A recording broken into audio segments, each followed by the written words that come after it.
Nomor 6. Pasti menang. Ini saya mau kasih contoh kemenangan yang inspiratif. Contoh kemenangan yang mengejutkan, yang bisa dilakukan oleh rakyat kebanyakan.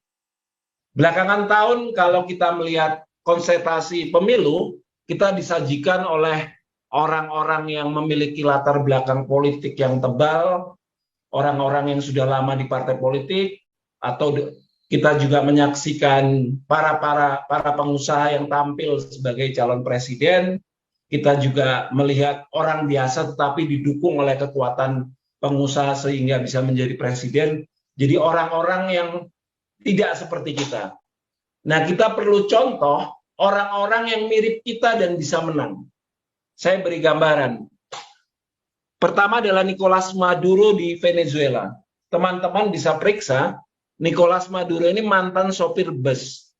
Jadi kalau kemarin kita membaca, sekjen kita, Bung Ferry Nurzali, dengan segala hormat, memulai perjuangan hidupnya sebagai kondektur bus di Venezuela, jauh di sana dari wilayah kita, itu bahkan sopir bus bisa jadi presiden. Itu terwujud dalam tubuh Nicolas Maduro. Ini inspiratif.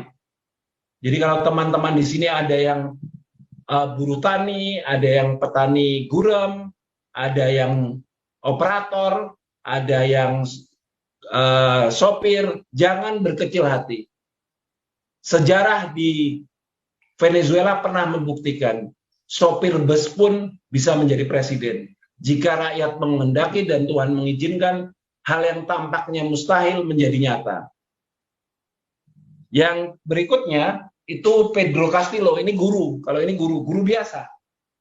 Dia adalah guru yang kemudian aktif dalam pembelaan hak-hak guru. Mungkin kalau di Partai Buruh mirip Pak Didi kali ya. Jadi seorang guru yang peduli atas nasib para guru.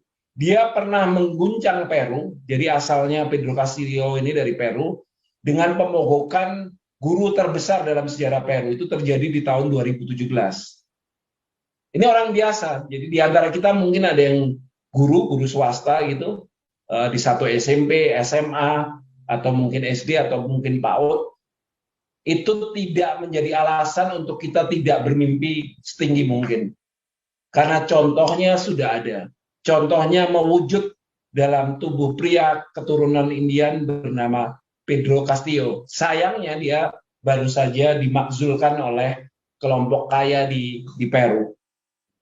Nah, berikutnya ada juga aktivis mahasiswa yang berhasil menjadi presiden. Itu terjadi di Chile. Namanya Gabriel Boric. Dia mantan aktivis mahasiswa di tahun 2011-2013 di kurun waktu itu, ketika Chile diguncang oleh perlawanan mahasiswa menuntut pendidikan yang lebih murah.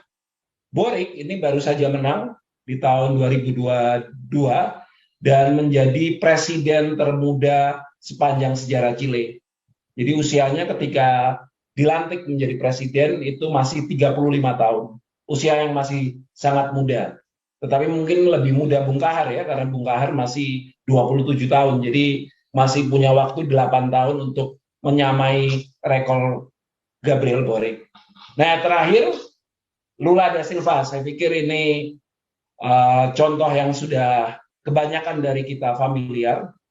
Lula da Silva adalah seorang buruh dalam pengertian yang sebenarnya.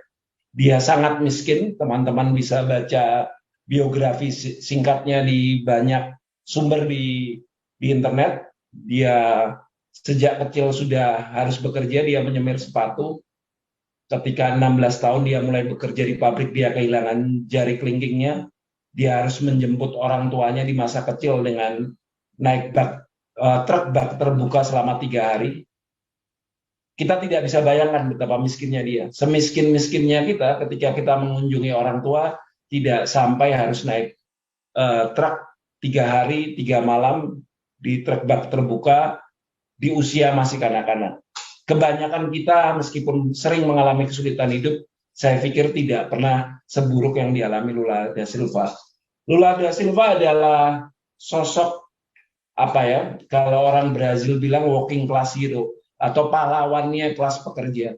Simbolnya rakyat pekerja atau kelas pekerja di Brazil. Dia berjuang mulai dekade 80-an dan kemudian terpilih menjadi presiden Brazil 3 periode, tahun 2002, 2006, dan baru-baru lalu 2022. Contoh-contoh ini kita letakkan tidak dalam kerangka kita akan menconteknya mentah-mentah, karena tentu saja Indonesia tidak sama dengan Venezuela, Indonesia tidak sama dengan Peru, Indonesia tidak sama dengan Chile, Indonesia tidak sama dengan Brazil. Tetapi contoh ini adalah untuk membesarkan hati dan memetik pelajaran-pelajaran penting yang mungkin bisa kita terapkan dan kita gunakan untuk langkah perjuangan kita ke depan.